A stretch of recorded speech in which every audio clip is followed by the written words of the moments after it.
Thank you for listening to the BjjBrick Podcast. We'll be bringing you Brazilian Jiu-Jitsu and good times.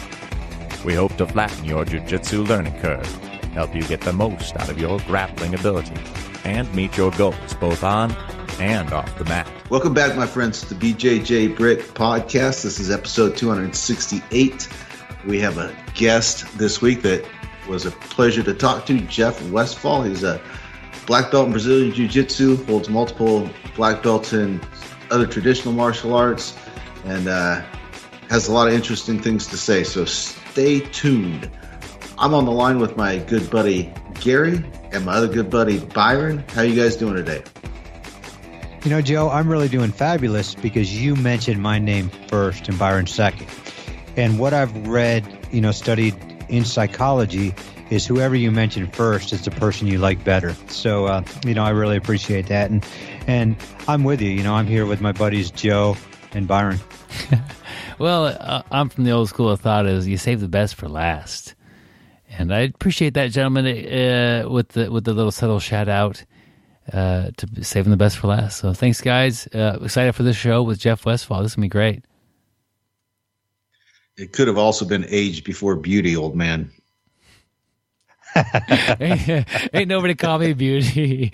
But people sure call me old. So I had a 50-50 chance of being right on that one. You know what the funny thing is? Occasionally Gary and I get recognized in the jiu-jitsu community here in town because we don't know everybody, and a lot of white belts listen to the show and they haven't met us yet, and they tend to recognize Gary by his voice. Like, hey, is he? Yeah, that's Gary from the podcast. Okay, they tend to recognize me from the picture on the logo with the big nose. Yeah, I remember at the BjjBrick event, I had not met Tim Sled yet, and Byron, you were talking with Tim Sled, and I think I was kind of right behind you and talking, and I just remember Tim Sled turning around, and he's like, hey, I know that voice. I think that's the other guy on the podcast, right? And it's, I guess that's how I'm known, for my voice. Yeah, but you guys have not heard me sing. That's true. You never will. Gary is known as the other guy. This extra episode here of the movie The Other Guy, Byron is Marky Mark, and I'm Will Ferrell. Oh yeah, I have seen that. It's one of the rare, more new movies I've seen. Pretty fun. We'll have a dance off later on. Definitely check it out. Yeah, definitely check that movie out. It's funny. This BJJ extra episode, we pack in 2 episodes in an entire week. It's amazing. It's a little bit more work, but you guys are worth it, and we're able to do this. Instead of doing a quote this episode, we'll do a tip. So here comes the tip of the month, and it's a strength-based tip. Pulling exercises are good for developing pressure. So pull-ups and rowing machines and those sort of things, if you think about it, while you're passing the guard, if you're passing with pressure, you're kind of just generally pulling somebody towards you the entire time. If you're in a side control and you're wanting to pressure somebody, it's a squeeze motion, which is the same thing almost as a pulling motion. So pull-ups are fantastic exercises for jiu-jitsu. They help develop pressure. They're not so much of a defensive thing. It won't help you shrimp a lot better and create a bunch of space. But if you're working on your pressure game, throwing in some pull-ups and some rowing exercises will really help you develop that pulling strength you need to develop that pressure. But Byron, you're talking about, won't help your shrimping game, but, a lot of times as you're shrimping, you're coming up with an underhook, and I really think that pulling strength, which is building your lat, it's building your bicep, it's building your forearms. I sit there and think sometimes when I shrimp and I come up with that underhook, I grab a tight waist and, I just pull that in and kind of get their musculoskeletal system off kilter and leads to a sweep. So, even in that position too, creating a little room for the underhook and then using that pulling motion, the pulling strength on that underhook to get a sweep, I think helps a lot. Yeah, good point. It's never a bad idea to be strong in a certain area. Like, if you're the world's strongest person at pull-ups, it probably isn't going to hurt you in any part of your jiu-jitsu. Or any part of your life. Like Gary does the Thigh Master all the time. And he typically would do that with Joe, and they would get in these competitions of who has the best looking thighs. Well, you know what we'd do just to, keep it going longer, because a lot of times if you're just, you might just do 3 sets of 10 and quit. But what Joe and I would do is we would face each other in a chair, and we would just keep going, and we'd mean mug each other until somebody quit. And a lot of times we'd go 3 or 4 hours, but it really helped our guard game and our back control. Yeah, and when it comes to the best looking thighs, the secret I learned to winning that competition is a clean shave and oil. And we're not talking WD-40. But to get this back on track. Thank you, Joe. The pulling strength is for pressure. I kind of look at that as sort of being a multiplier. And a good example of that would be like knee on belly. Probably the most important part is knee placement, and getting that good downward pressure. But once you got that downward pressure, man, if you got one hand on your opponent's pants around the hip and one hand on the back of his gi, and then you pull up, that just takes it to a whole new level. The same thing with like the shoulder of justice. You get that shoulder driving in, and the downward pressure is the first half, but then you've got a grip on their shoulder on the far side, and you pull that towards you, and it drives the shoulder down even more. So it's really a multiplier. First, you have to get the pressure started with good placement and good downward pressure, and then you pull to take it to another level. And that level is discomfort. Extreme discomfort. So that's the tip of the month, my friends. We got to talk about something here real quick. On our show notes that Byron sends out, and he sends it to himself, Joe and I. And the private show notes just for us, yeah. Yeah, and he probably puts it on his refrigerator, but it says tip of the month, pulling strength is for pressure. And then in parentheses, it says tip of the week, W-E-A-K, not W-E-E-K. Tip of the week, if it is about Gary's arms. So I think you're trying to play a little joke that I'm weak there, Byron. Oh, I didn't even. Yeah, that must be autocorrect right there. Oh, yeah. My computer knows about Well, okay, I'm going to pull guard next time I roll with your computer. Gary, keep your thighs off my computer, please. I want to give a quick mention of our one of our audiobooks, Your First Year of Brazilian Jiu-Jitsu. It's about 2.5 hours long, and if you're in that first year, even if you're just thinking about starting jiu-jitsu, that would be an awesome book, because like chapter 1 is Find the Right Gym. Most of you guys listening are in your first year have already found the gym for you, and the rest of the book is really taking off for you. Like your first month of training, I definitely highlight some of the benefits of jiu-jitsu in this book. Talk about your training schedule and how important that is to having long-term success, is having a training schedule that you could manage. I think that's something that we overlook as people who have been training for a long time, because the training schedule is something that we have incorporated to our lives. I know which days. I can look at a week and I can tell you I'm going to train this day and this day and this day. And those days, based on my work week and based on when I have other obligations. I'm sure Gary has a pretty consistent schedule, and Joe knows, like, if he comes home, he's going to spend this much time with family, and these days training. It seems so simple because we're used to this. But if you can't bring jiu-jitsu into your actual life on and off the mat, like the off the mat part, successfully, it's going to mess up your off the mat life, and you'll probably choose off the mat life getting better again. But we don't want you to mess up your life with your significant others, your spouse, or your family to train jiu-jitsu. Both could happen and both could benefit, but you have to do that a little bit carefully. And so whether it's, juggling when you work or juggling when you train, or making sure that your spouse is happy. I almost said spouses. Making sure your spouse is happy. Spouses, if you're in the Utah area. I don't know. But I just was in Utah. I took a vacation. It was beautiful state. I'd never been to Utah before, and didn't see anybody who had multiple wives, but I could barely handle one. So I continue to dig this hole a little deeper. But, getting your training schedule to fit your life is a key to success in jiu-jitsu that's often overlooked. I mean, we're teaching you how to shrimp and stuff like that. No, like if your spouse is unhappy with you every time you go train, that's not going to work. You need to get them on board with this, and that's important. So anyway, Byron, this is an audiobook. Check it out. It's $11.99. There'll be a link in the show notes. Yes, Gary. Byron, you were talking about juggling on the mat and juggling at work. What if I'm not a clown? Do you really want me to just practice juggling? Is that for hand-eye coordination? And wouldn't my boss at work be a little upset with it, and maybe my instructor, if I'm juggling while my instructor's teaching me something on the mats? Gary, could you explain what you were meaning? Yeah, that we all know that you are a clown. What if I'm not a clown? Come on, Gary. Okay, that's not a real question, Gary. Yeah, we'll skip that.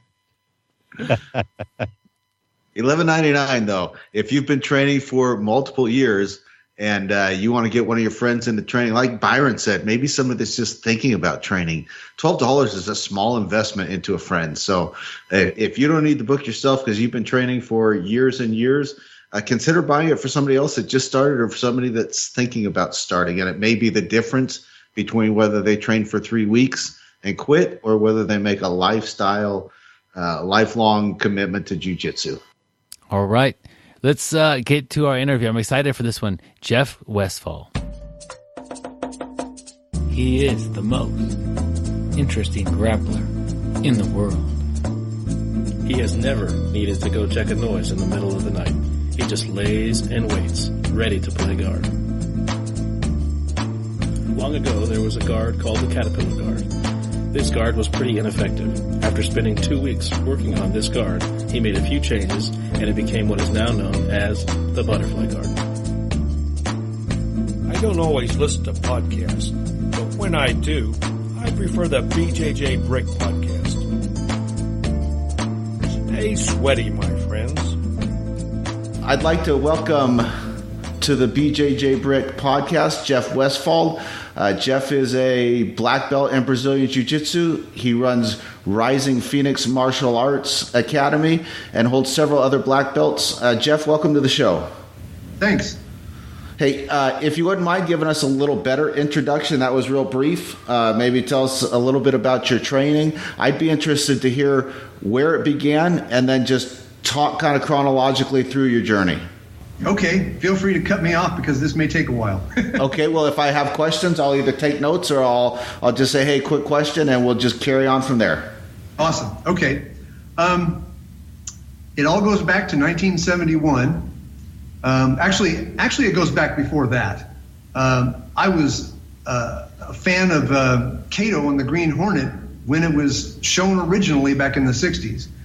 I was 10 years old when Bruce Lee first started appearing on that show, and I was utterly riveted by it.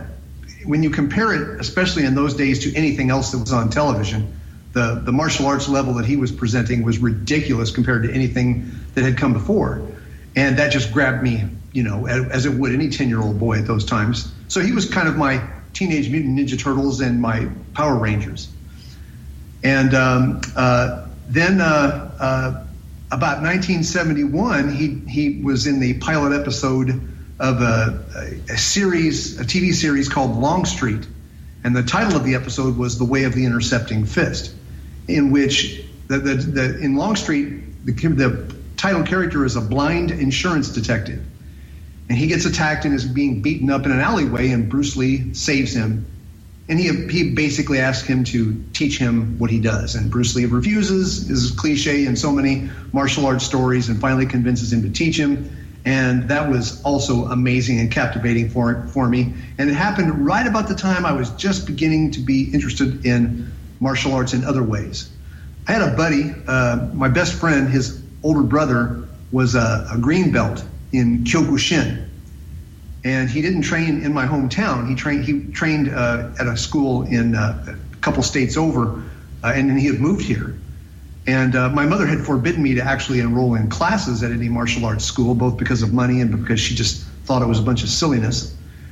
And so I started going over and hanging out with my best friend's brother in his backyard and doing what he did. Although I was such a geek and such a nerd and had such a poor opinion of my own physical abilities that it was really more out of fascination rather than any idea that I would ever be any good at it. So that continued for a few years, and after a few years of that, just kind of doing it freestyle in a backyard with a guy that was a green belt, I started to realize that I could actually get better if I exercised and if I practiced something, which in my mind up to that point, I had branded myself, I'm just not athletic, so I can never be good at something, so practice is worthless. I'm wasting my time practicing anything. And when I finally saw that I could get pretty good at something, then I started seriously contemplating more formal training. So my first 2 years were really completely informal, although I got a lot out of it from John Mason. And after that, started trying to find something a little bit better, and then continued with Kyokushin up at Indiana University when I went to college there. And eventually got my first degree, and then eventually my second degree black belt. Hey, Jeff, real quick, for those of us that are not interested in that art, can you tell us a little bit about it, kind of maybe some techniques that typify it, or compare it to something we would be more familiar with? Kyokushin is an offshoot of Shotokan karate. Okay. It's kind of weird because its founder was a man named Masoyama, and he was of Korean ancestry, but he grew up in Japan, which means he was a second-class citizen. And he studied under Gichin Funakoshi, the founder of Shotokan karate. And so he was a Korean who studied an Okinawan system from a Japanese guy. So that would be described as a hard style, am I correct? Absolutely, yes. Okay. And it's known for two things. It's known for its breaking techniques more so than any other art that does breaking. Kyokushin, that was their wheelhouse. And then also they're known more recently in the last few decades for how hard they sparred and how much contact they used when they sparred compared to other more traditional arts. And that became quite a thing internationally. People would go and compete in Kyokushin tournaments. They were effectively at black belt level, they were bare knuckle, full contact events. So I towards the end of as I was moving between first and second degree black belt, I was really getting burned out on Kyokushin, and I got an opportunity to train in a style of Kung Fu called Tai Lung Kung Fu under a man named Chi Kyung Lee. And that was a style that was kind of an amalgamation of several styles. There was definitely a heavy Wing Chun influence. There was some Choi Le Foot and Hung Gar influence in it. And that was interesting for a while, but I had always been mostly interested in Bruce Lee's philosophy. But of course, in those days, you couldn't do that unless you wanted to move to California. So I was basically just training in whatever I could find and then irritating the hell out of my instructors by saying, but Bruce Lee says. Yeah. As so many young men do, as young students have done with me, and I try to be tolerant of that because that's the little guy that I was back in those days. And eventually I was in college on full scholarship. I was a double major in history and anthropology. I was very unhappy because I had never been away from home. And a buddy of mine called me up and said, hey, I can get you a job teaching karate for the summer, but you have to quit school. And I did, because I was really in bad shape emotionally and mentally. And I just dropped out of college before my freshman year was over and taught karate for the summer, and I was just happy as a clam. My mother nearly threw me out of the house because I had quit college, and I gradually started building up a customer base, teaching in garages and basements. And as time went on, that went along. I became an instructor in Tai Lung Kung Fu under Chi Kyung Lee, and but even that was not enough to satisfy what I was after. I started training with a boxer a lot. And I really liked that more than I liked either the Kung Fu or the karate. And I started to become pretty obsessed with Bill Wallace's kicking method, Bill Superfoot Wallace. Right. And in 1984, I started my own academy in I was teaching just individuals. And then in 1980, I opened an academy and called my academy the Rising Phoenix Martial Arts Academy. And I really wasn't teaching Kyokushin. I was teaching Tai Lung Gung Fu, but I was throwing in a lot of stuff that I was figuring out on my own based on the boxing. And I was constantly training with guys from other styles. There was a really good old school Taekwondo academy in my hometown that was founded way back in 1967, one of the first schools in the country. And this was not your typical mall Taekwondo school. I really, to be honest, let me backtrack. I don't like it when people make fun of Taekwondo, although, there's been a lot of, it's been the victim of its own commercial success. It grew so fast that it outgrew the quality that it could keep up. And there's, of course, you've seen the movie Foot Fist Way with Danny McBride. Yes. I would actually, just to touch on what you said about people bad-mouthing any particular arts. My kids were in Taekwondo for a few years, and it was kind of the only option in town at the time for them to train. And I tried to keep them based in reality. I told them they weren't going to be the school badass when they got their black belts. But, there was a lot of value in the years they spent doing that. They learned a lot about discipline, a lot about respect. Their level of fitness increased. So I'm with you. I do believe that some martial arts are much more effective than others, but there can be value in everything. Absolutely. I couldn't have said it better. And this particular academy, these guys produced a very high volume, a very high percentage of really good fighters. There wasn't a lot of emphasis on jumping and spinning. Keep in mind, this is the early 70s. And these guys all had solid front leg side kicks, solid, roundhouse kicks, front kicks, straight punches, basic bread and butter, and they sparred hard. And so most of my training partners that were, black belts weren't my students, it was them. And some of them became my students. Some of them started switching over to my academy because they liked what I was doing. And so I had access to guys that had amazing kicking skills, and I stole a lot of that stuff too. And that's one of the reasons I was obsessed with the Bill Wallace method, because it looked like an extension, a continuation of the things that I was learning from these guys. So in 1984, I got a chance to attend a seminar, actually a week-long seminar, 40 hours of training with Dan Inosanto in St. Louis, Missouri. And that was, my head exploded after that. For those who don't know, Dan Inosanto was Bruce Lee's assistant at his Chinatown Academy for the years that he was teaching in Los Angeles. And then when Bruce Lee moved to Hong Kong to begin his film career, he turned the academy over to Dan Inosanto. And Dan Inosanto has been since 1984 my teacher in Jun Fan Gung Fu, Filipino martial arts, and a style he's created called Majapahit martial arts. And that was the beginning of an amazing relationship. And the next week I went back for another 40-hour seminar with Bill Wallace. That was amazing also. And he beat me bloody for a week and taught me a lot. And I came back to Evansville and started inflicting all kinds of new things on my students. So as time went on, I was teaching, essentially running a kung fu school with a lot of boxing thrown in. And after about 5-6 years of following Dan Inosanto all over the Midwestern United States, he eventually pigeonholed me in a seminar, and he said, "You should think about testing to be an instructor under me. I really like what I'm seeing with you." And so I did, and I passed, and that became the foundation for the arts that I offered at my academy. And I started immediately following him in his journey of continuing to research into other arts besides just what Bruce Lee had taught him. So at the time, he was really getting into shoot wrestling, which was an early stage, it was a Japanese form of mixed martial arts.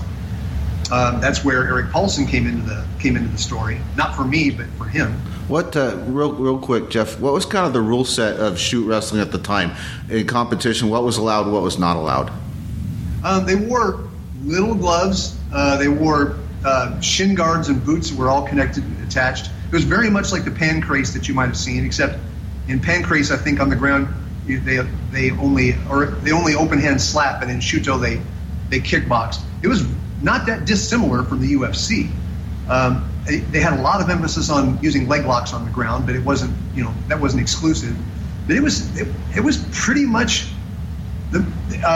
It's easier to tell you the arts that contributed to Shuto. The founder of Shuto, or shoot wrestling, was Satoru Sayama, and he was trained by Fujiwara, who was the first non-Thai to win a championship in the stadium, in one of the two stadiums in Bangkok, in Muay Thai.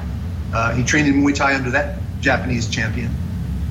He trained in Judo under, I think it was, I forget the gentleman's name, maybe Yamamoto, but I'm not sure. It was a giant Japanese guy whose specialty was Osotogari and was a multiple gold medal winner in the Olympics. But anyway, he was obsessed with that, with Judo. He trained under that guy. He trained in Sambo under a gentleman who was half Japanese and half Russian named Victor Koga. And there was a pro wrestler, enormous repute, named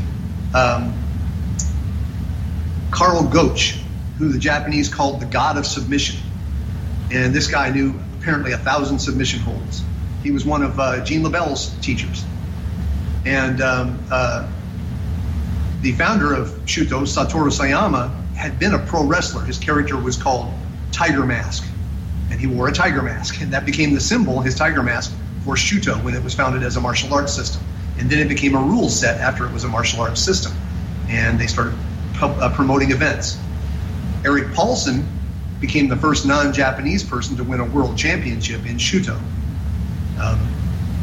So anyway, I started following Dan Inosanto into Shuto and into Penjak Silat and into the Filipino martial arts and into Muay Thai. He introduced me to my Muay Thai instructor, Surachai Sirasut. So he really got started on all of this stuff. He didn't get me started in Brazilian Jiu-Jitsu. That came later. It sounds though like listening to the influences into that is the definition of mixed martial arts. Absolutely. Yeah. Absolutely, yes. Yeah, they had excellent striking. They had grappling from a number of different directions, both from the takedown standpoint and from, hitting on the ground and locking and surviving on the ground. So, yeah, they hit it from every direction. As a matter of fact, when Dan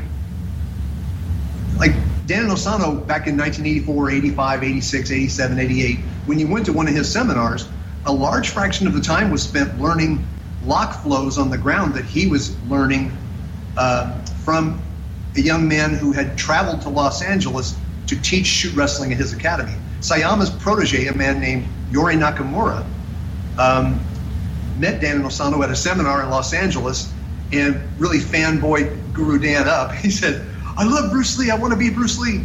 And so Dan Inosanto said, "Well, you're Satoru Sayama's protege. If you move to Los Angeles, you can teach at my academy, teach shoot wrestling, and I will teach you everything you want to learn."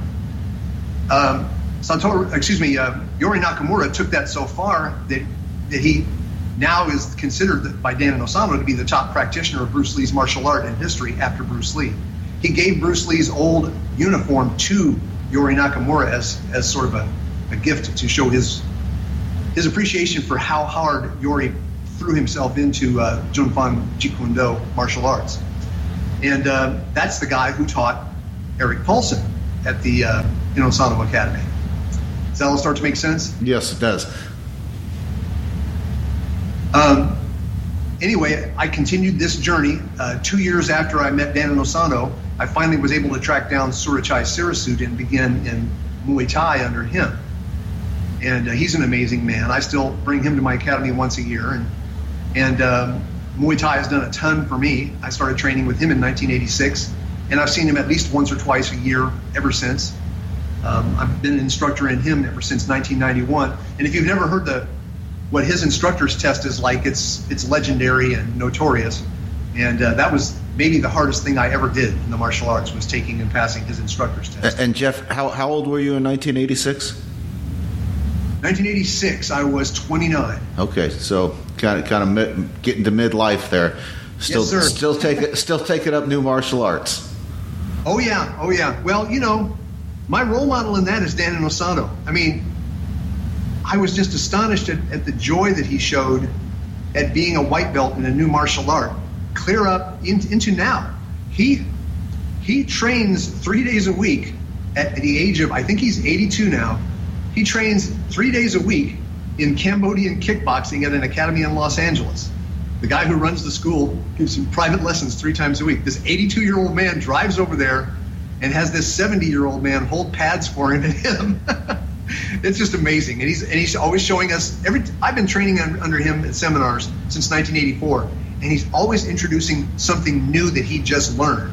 And sometimes he hasn't learned it, but maybe, the year before, and he's just like a 12-year-old, so excited about it. So that's kind of my role model in that regard. Yeah, what a great example. Yeah, absolutely. And so I tried to be the same way. And insofar as Brazilian Jiu-Jitsu is concerned, I had learned all of these, locks on the ground from Dan Inosanto. Of course, in decades in the martial arts, you pick up a lot. And by the time I took my first Brazilian Jiu-Jitsu class, I probably knew how to do a couple hundred locks, but I didn't know anything about position. I didn't understand the positional hierarchy. I didn't understand position before submission, any of the bases of Brazilian Jiu-Jitsu. But I did have a history of doing a lot of lock flows. I knew that when this one failed, that it tended to blend into this lock, and that made sense to me, and that was easy to pick up. And I also used to do a lot of what they call in Penjak Silat Harimau, which is kicking and striking from being on the ground against a standing opponent. That was an obsession of mine. I just did a podcast about that. I think about 2 podcasts ago. I called it 3-dimensional striking. And I found out when I took my first seminar with Rickson Gracie that, man, all these movements that I've been doing for years fit perfectly into Brazilian Jiu-Jitsu. So I was laying my groundwork for BJJ without knowing it for the better part of a decade or 2. And then I was fortunate enough that my first exposure to BJJ was with Rickson Gracie in Cincinnati, Ohio. And he made my head explode and showed me all these root basic movements. And every single one I was able to see, this is what I needed to connect this and this that I've already been doing. And I came back from that seminar and annoyed the hell out of my students. I would drag them all onto this 10-foot by 10-foot canvas mat that I owned and just beat the hell out of them, trying to show them all this new stuff I've learned. I made sure to check with him. I said, hey, do you have any problem with me showing these things that you're teaching to my students? I'm just a white belt. I don't know anything. And he goes, no, teach them. Keep coming back. And that's what I did. This was 1993. It was the same year as the first UFC. And so we would drive 3 hours to train with a blue belt. Blue belts were not thick on the ground in southern Indiana in those days. And there was one blue belt in Cincinnati that was bringing Rickson in, so we just learned what we could learn. We bought the old Renzo Gracie video series and trained with that. I took private lessons anywhere I could from whoever I could in addition to the seminars. I trained with Helson Gracie, with Renzo Gracie. I trained with Hoyler Gracie. I took his first seminar he taught in the United States in Lexington, Kentucky. He started it out saying, I'm sorry, my English. And it was an awesome seminar. He was amazing. I went to a Hoist Gracie seminar after I'd been doing it for about 3 years. And he walked around. There were 200 guys there, or people there. And he walked around for a while during the seminar with a piece of paper in his hand, writing names down. And he went up to me and he said, what's your name? And I told him. And he went on about his business, and I didn't think anything of it and kept going with the seminar. And when it was over, he said, I want all the following people to come up. And he called out 6 names, and those 6 people came up, and I was one of them. And he said, you're a blue belt. That was kind of odd, and it struck me as odd, and I didn't know if I wanted to actually wear it after that, but it was an interesting marketing ploy to try to get me to join his association. But it was, and I felt complimented and honored by it. I wasn't sure, what to do with that, but I did have a couple of students that were really into jiu-jitsu, and one of them was wealthy and decided he wanted to travel to Brazil and find us a regular instructor, which he did. And that gentleman, his name was Marcelo Ferreira. Ferreira is spelled Ferreira, and he has an academy in downtown Rio. And he's a student of Francisco Mansour, who was a student of Elio Gracie. And the only place in the United States he ever came in and did seminars was my academy once a year. And then my top student would go down there and train with him and bring information back. And I did that with Marcelo Ferreira through brown belt. And that would have been about 10 years ago. And then I had some political problems with the guy who was my top student in jiu-jitsu, didn't have any problems with Marcelo at all. But this guy was kind of acting as a gatekeeper, since he was the one that traveled down there and was trying to sort of limit my exposure to Marcelo and cause all kinds of problems. So I don't want to get into all that. But anyway, I started looking for a new organization to belong to. This would have been about 10 years ago, 2008, I guess. And I knew that there was a black belt in Indianapolis, a Brazilian, that I'd heard good things about. And there was a guy in the Inosano grapevine network that was a good friend of mine out of Michigan, and I knew was a black belt under this guy. And I called him up. I said, I've heard about this Marcelo Monteiro gentleman in Indianapolis. I know you're under him. Tell me why. And he did, and he arranged a meetup. So I drove up to Indianapolis and met with Marcelo Monteiro, and it was great. It was love at first sight, and I've been under him ever since. And my arthritis was really getting pretty bad by that point, and I was getting ready to have my shoulder replaced. And I told him, I said, look, I'm not doing this because I'm looking to get promoted to black belt. I just want to have someone for my students to be under. And he said, oh, my friend, he goes, if you have put in the time, you deserve a black belt, and he was very courteous and gracious about that. And we rolled a little bit, and he was really cool and showed me a lot of stuff. And I started bringing him down to my academy once a year and going up there and training. And he's been amazing. He's one of the best instructors in BJJ I've ever been around. And he's not that well known, although he deserves to be. Yeah. Your journey through jiu-jitsu, just for the younger people out there, or the people that have only been doing it for a decade or so, information was not easy to come by back in the day. I mean, you had to either travel or pay to fly somebody in. There was no YouTube. There was no pile of instructional DVDs. It was a little bit more of a task. Yes, absolutely, and a whole lot of just trial and error. Hoping that you had some understanding students that didn't mind being guinea pigs. It was great, but it's so much easier now, for sure. Yeah. But I've always drawn inspiration from bad situations or bad instructors as inspiration for, well, I'll do it better when I'm teaching, and because that's just the way to look at it. I think you can't blame bad instructors as the only reason why you don't do something well or teach something well. You need to rise above that, or bad situations, because the human brain and the human body is still pretty amazing even without poor guidance. And I learned a lot from those early days. I came up with things that later on learned, oh, that's a thing, I didn't know I knew how to do the omoplata for 5 years before any Brazilian would tell me what it was called. We used to just go, that kimura that you do with your legs, and we knew counters and escapes, but we didn't know what the hell the thing was called. Yeah. That's amazing. Yep. Nice. Hey, so that's a heck of a journey, Jeff. And I appreciate you sharing it with me.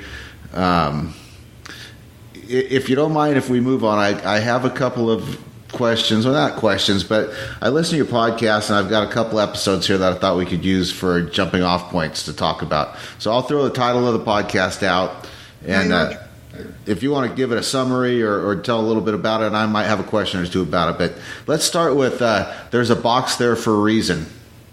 Okay. Before I do that, let me just give a quick synopsis of what my podcast is about. Sure, that would be awesome. Okay. I've been a nerd and a geek all my life. And, like I said in my description of my martial arts history, when I first got into it, I didn't believe I'd ever be any good at it. But I was always good at school. I was always good at science and at, math and English. And I've always been a nerd. And I really became obsessed about 10 years ago when one of my students turned me on to something called scientific skepticism, which is essentially learning to develop critical thinking skills, how to not be bamboozled and conned by people who are trying to sell you supplements or trying to sell you some kind of magic or bullshit. Can I curse on your podcast? That's the first curse word you've dropped so far, so we're doing awesome, man. Yeah, that's fine. Go ahead. And how to just, it's I like to describe it as cognitive self-defense, defensive skills is what scientific skepticism is. and not just being credulous and taking in what anybody tells you just because they have authority. So anyway, he got me really fascinated by this by turning me onto a podcast called The Skeptic's Guide to the Universe, which is a great podcast, and it's been going strong. They're doing 600 some odd episodes now. I listen to it every Saturday as soon as it's posted. And they got me really interested in this whole idea of scientific skepticism. I started going to meetings that they would have, conferences and so on. And it occurred to me that when I'm in a group of martial artists, I'm the biggest geek in the room. And when I'm in a group of skeptics, I'm the biggest jock in the room. Yeah. And I thought, wow, I kind of sit at an interesting intersection here. I wonder if there's anything interesting I could say about it. And I entertained the idea of starting a podcast because of that. I thought, yeah, I can maybe write 5 of them and I'll run out of material. Well, I just got done recording my 172nd one earlier today, and I'm still going strong. So obviously I underestimated my gift of gab. I'll talk about anything. So anyway, the one that's called There's a Box There for a Reason. The title is because so many people are fond of being known as someone who marches to the beat of a different drummer. They want to be known as someone who thinks outside the box. And that's a good thing, I think, but it can't just be because it's outside the box. It's got to be because it's a good idea. I mean, there's all kinds of crazy ideas outside the box that no one should waste any time on. And so that was basically the subject of that. And I tried to talk about how there's a box there for a reason. Lots of people had to figure out for a long time, or let me rephrase that. Take Newtonian physics, Isaac Newton. He came up with brilliant ideas, and it took Einstein to figure out that under certain conditions of mass or velocity or gravitation, that Newtonian physics breaks down and Einsteinian physics has to take over. And people will say, they do what they call the Galileo gambit. They'll say, yes, they laughed at Galileo too. Just because I think outside the box, people want to persecute me. And so that's what I tried to emphasize in that particular podcast, is that just being different and outside the box is not sufficient. You also have to have a grounding in traditional training, whether it's science or martial arts, or at least some kind of formal training, to then say, okay, I've got this formal training. Now I'm going to do this outside the box. You're a lot more credible that way than otherwise. Does that make sense? It does. I've got a quick couple of questions for you. You can answer both Sure. or either. But can you think of a time in recent history, jiu-jitsu specifically, or just martial arts in general, where there was some outside of the box thinking and they were sort of maybe scoffed at, but it turned out to be really good? Or can you think of some out of the box thinking that didn't necessarily need to happen? There is a box there for a reason, after all. Okay, I'll take the first one. Okay. Are you familiar with the story of Gordo Correa, the Brazilian jiu-jitsu black belt champion that kind of changed the half guard game? No, I'm not. Okay. If you recall, I don't know how far back you go in your jiu-jitsu training, but back in the day, half guard was kind of like taking your sister to the prom. No one wanted to be in half guard. It was better than getting your guard completely passed, but that was about it. Exactly. It was better than getting your guard completely passed, or better than having stayed, like if you were doing an elbow escape to get out from underneath the mount. If you made it halfway, you were in half guard. So yeah, it was like taking your sister to the prom, or like tying in a game of hockey, right? It's not great, but not terrible. But this fellow Gordo Correa, now this is a story I was told. It may be apocryphal, I don't know. Apparently he was a black belt world champion and a guard specialist, and blew his knee completely out. And he could no longer, once he got as healed as he was going to be, comfortably wrap his closed guard around someone. So he started playing with just having a guy's thigh in his guard. He could do that comfortably, and started approaching the half guard as a new position. Tried to turn it into a combative sport position from which he could sweep people. Turn it into another sweeping platform, like the spider guard, like the butterfly guard. Yeah, now that you're telling the story, I am familiar with it. Right, and he succeeded in doing just that. That's a really good example. I think, and I don't know if anyone scoffed at him. it wouldn't surprise me if they did. Martial arts being an inherently conservative enterprise in which people tend to say, if it ain't broke, don't fix it. And if it was good enough for my instructor, it's good enough for me. I don't know if anybody made fun of John Danaher. That would be foolish anyway. But he definitely came up with something that was outside the box, along with, the other leg lock geniuses that have come along, like Ryan Hall. I mean, Ryan Hall popularized the 50-50 position, and lots of people made fun of him for just creating a stalling position. But it's nothing of the sort the way he does it. Man, there's so many examples of that. Insofar as someone coming up with something, I've met all kinds of guys that came up with crazy martial arts ideas that didn't make any sense, but were just convinced that they were going to be the next big thing. I wouldn't want to name any of them, but I hear you. Was this the episode where you talked about the punching order? No, that's called the punching order. It's another episode. I don't want to get too much on that, but let me just ask you a quick question, and then we'll move on to the next episode I wanted to ask you about. Do you think there's too much emphasis placed on rank and hierarchy in jiu-jitsu? I think it depends on the academy. Okay. I think I'm really fond of describing phenomena in terms of spectra. That's the fancy word for the plural of spectrum. Invariably, when people want to talk about something like that, they either want to say something is or something isn't. And it's my experience that there are definitely Brazilian Jiu-Jitsu schools where there's way too much emphasis on the privilege of rank and not nearly enough emphasis on just a bunch of guys training. And there are definitely schools on the other end of the spectrum where they, in my opinion, they get it right. I mean, there are schools where you're not allowed to even ask a black belt or a brown belt. If you are a white belt or a blue belt, you're not allowed to ask them to roll. That's considered a faux pas. Right. And I think that's ridiculous.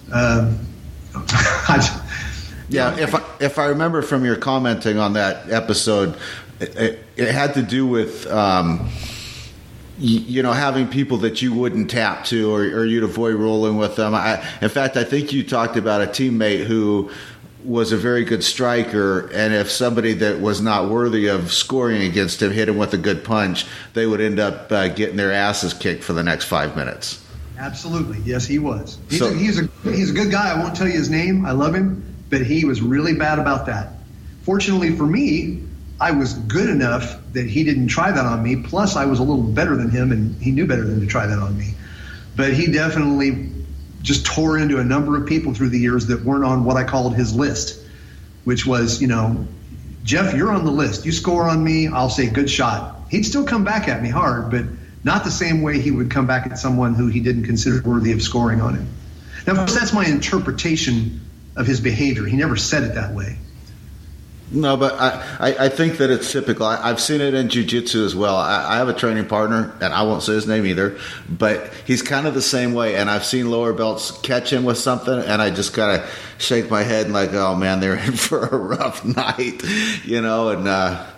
yeah. If you hold that mindset that you cannot be allowed being being tapped by a lower belt, then you're never going to put yourself in situations where you're going to sharpen up some of your other skills. One of the things I talk about, and I forget which episode of my podcast it is one of the dirty little secrets of jiu-jitsu is that the farther along you go and the better you become, unless you make specific efforts to practice things like escaping from under the mount or escaping the back, you don't get many opportunities for that because no one puts you there anymore. You get a lot of practice on tapping other people out because you continue doing that. And so to me, a smart black belt climbs underneath his purple belts and his brown belts and says, tap me out, beat me if you can. And if they catch you, smile and shake their hand. It's just, you should put yourself in situations, I think, where you're at risk of being tapped out by those guys. Hell, they're your training partners. They're going to take better care of you than anyone else will. I do not understand that mentality. Yeah. Good. Okay, hey, here's another one for you. The power of continuing education. Yes. The power of continuing education was basically the idea that I think especially people who achieve some sort of status, whether it be instructor or black belt or PhD, whatever it is, have a tendency, if they're not careful, to decide, now I've arrived. It's time to start passing on all the things I have to the rest of the world. I'm not particularly interested in any new information coming into my brain. And I just don't understand that. To me, continuing education is the most important part of education, because you're doing it not to achieve a particular status. You're doing it simply for the joy of learning and for all the intrinsic value it carries in other ways. And I think that's true in the martial arts. That's why, I mean, that was in a way, without saying it, that was an homage to Dan Inosanto, because as I said, his life has been a tribute to continuing education in the martial arts from beginning to end, from the time he was a 10-year-old boy taking jiu-jitsu from his uncle until now, 70 years of training. And he's never, ever, I tell people I want to learn a technique the day I die. Just before I die, I want to learn one new technique. Nice. And because it's fun. It's fun being a white belt, and I think it doesn't have to be martial arts. It can be anything, and I think that, touching back to skeptical or scientific skepticism, part of it is people hear me talking about developing your critical thinking skills and hardening up your ability to not be bullshitted by people on Facebook, for example, because you understand when certain things are bogus and when they're not. I don't know if you heard recently, but now Russian and Iranians hackers are getting on Facebook and are promoting anti-vaccination ideas, and they're quoting things from that. What they're doing is trying to create more divisiveness in the United States, and that's a big thing in the skeptical community is anti-vaxxers. There's a website called How Many Babies Has Jenny McCarthy Killed? Because Jenny McCarthy is one of the biggest anti-vaxxers in the world, and whenever a baby dies in a hospital from complications of measles, mumps, or rubella, there are doctors who will ask, what made you not vaccinate your child? And a lot of them will say, well, Jenny McCarthy told me not to. So I think the score is up over 200-something babies that Jenny McCarthy has killed.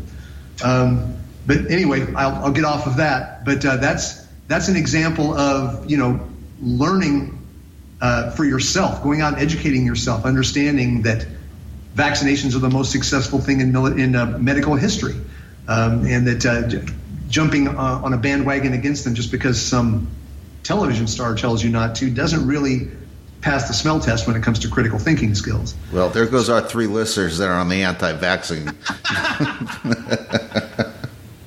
Yeah. So one reason this piqued my interest is this particular episode is because you spoke of some of the things you're doing for continued education as a martial artist. As somebody who has gained a lot of knowledge already and reached a point, what are the things you do today to continue your learning process? Well, since I don't get away as much as I used to training at seminars, although I still do, I'm going to go train with Dan Inosanto next month. I'm a firm believer in finding information online and through instructionals, especially if you have good critical thinking skills and can separate the wheat from the chaff. Think like Ryan Hall is a friggin' genius. The way he presents material is amazing, and I learn not only technical information from him, but I steal his chops when it comes to how you say things when you're teaching. He's great.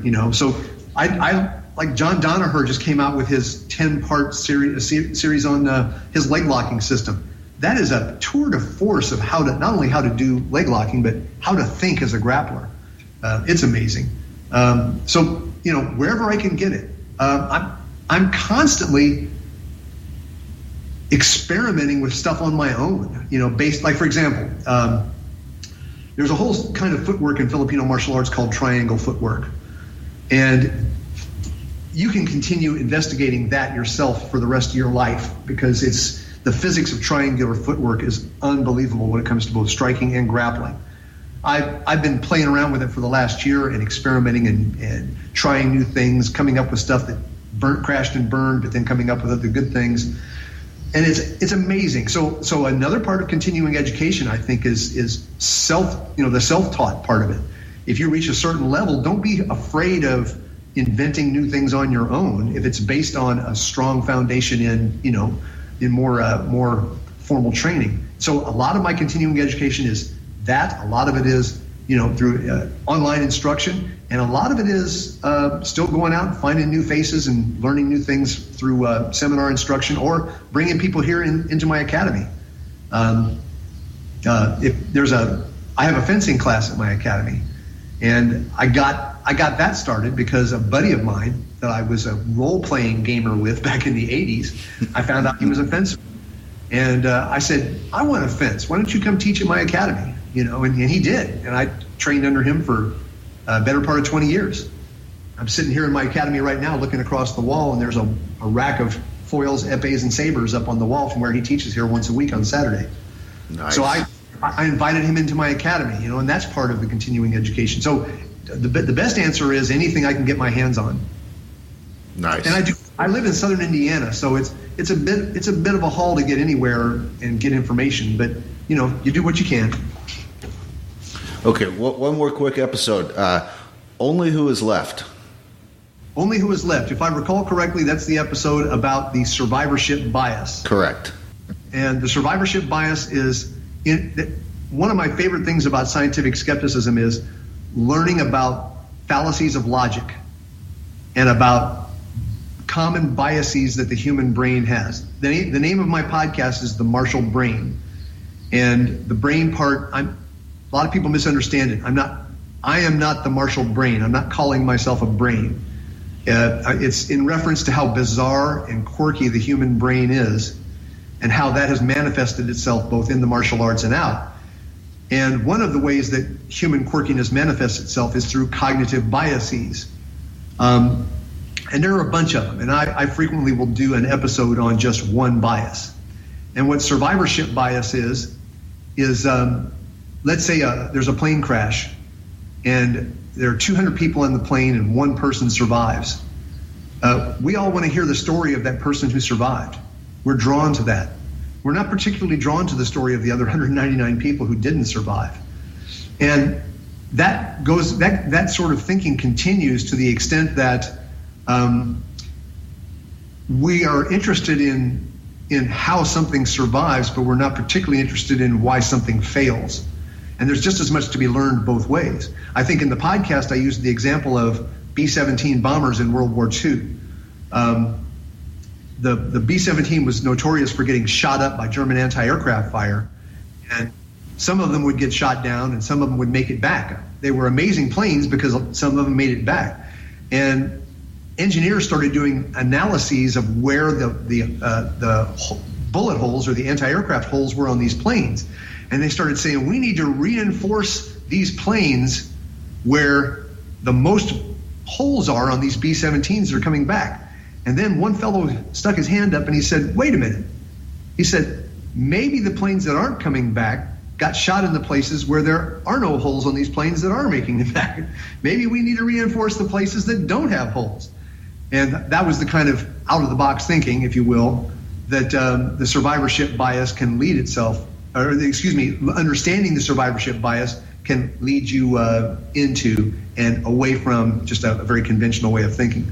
Did I totally screw that sentence up? Does that make sense? It does make sense. Everything you've said so far makes sense. Okay. I'll tell you what jumped out at me about that episode is you said something to the effect of, if you can't reach the top, you can't be a black belt. I can't remember how you worded it.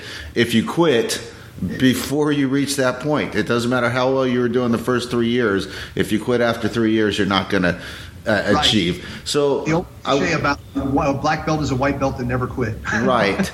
So I wonder if you could tell me, you've been teaching martial arts for a long time, some of the characteristics you see in a student who has staying power. I mean, what are things that people do that keep them on the mat or in the gym for 10, 15, 20 years? That's a great question. I don't want to put all those people in one box because humans are all interesting and different. Mm-hmm. I think the characteristic that might unite them all is that they somehow find a way to relegate their ego to a back burner, at least while they're in the training academy. Because I think if you can't do that, you can't get past, and that's one of the things I love about jiu-jitsu, by the way, is it's there naked for everyone to see, baby, if you tap. It's you can't have this ridiculous argument about, I think that round kick would have knocked you out if I hadn't pulled it. You either tap or you don't. And that's one of the things I love about it. And that definitely acts as I teach different arts at my academy here, and there are definitely people who shy away from the jiu-jitsu, and I think it's because they just don't want to be seen tapping. Maybe not in every case, but in a lot of cases. And I think that is one of the things is I hope I help contribute to it, is they don't mind failure as long as they can get back up and try again. I think that's the biggest aspect of that. It's a rare individual who is a Michael Jordan, who Michael Jordan had the same amount of talent as a lot of people, but he had ridiculous work ethic. He was the first guy in the gym every morning, last guy out of the gym every night, clear through grade school, high school, college, and in the pros. And everybody's, oh man, he's so talented. I go, yeah, but the NBA is full of guys that are talented. The difference between him and them is his work ethic. And I think I would much rather have a student who's got average to low amount of talent and just busts his ass than someone who walks in this. Calvin Coolidge, the president of the United States, once made an amazing quotation. He said, there's nothing more common than an unsuccessful man with talent. Yeah, that's a good quote. I love it because, how many times, if you run an academy, how many times have you seen some young guy come in and he's all over it. The first lesson, you go, this guy's going to be great. And then he just disappoints you because he starts losing interest, he's not getting challenged as much. He doesn't really like doing the drills. He loves tapping people. He loves being the winner. You see that time and again, but then you see that young kid that maybe he's a little nerdy, and all of a sudden he learns that, oh my gosh, this is leverage. This works for me. I can do this. And you see this light come on up, figuratively and literally above his head sometimes almost. And you just see that coming along. And then you see that rare individual who does have the talent, who's got that. I've seen those guys periodically through the years. I've got a few of them right now. And that's always really rewarding. But I think that's basically it, is the people who are not deterred by what other people might consider to be setbacks.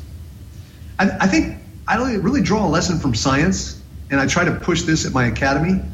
I say when a scientist does an experiment, he doesn't cry when the experiment doesn't go the way he maybe expected it to go, because he's still got data from the experiment. The only experiment that does not succeed is one in which you get no information from it.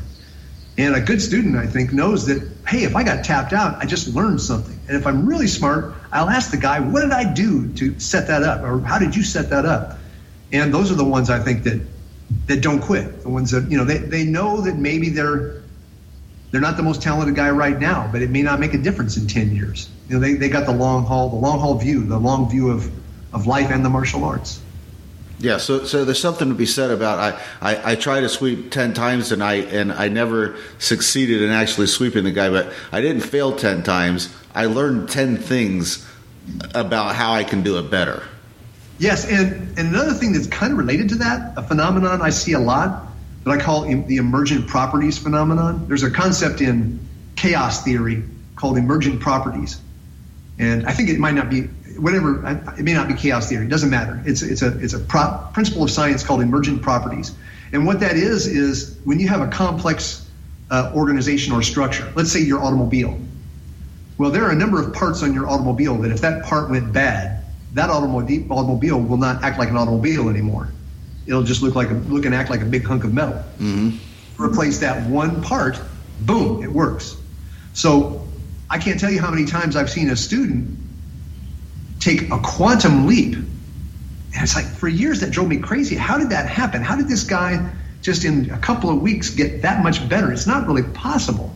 And what it was he had all of the tools he needed but one for that quantum leap. And this is my hypothesis.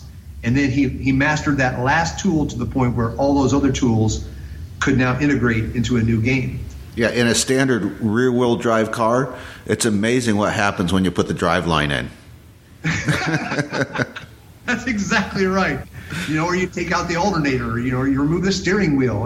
And people tend to think of their cars as having a personality because it's a complex mechanism.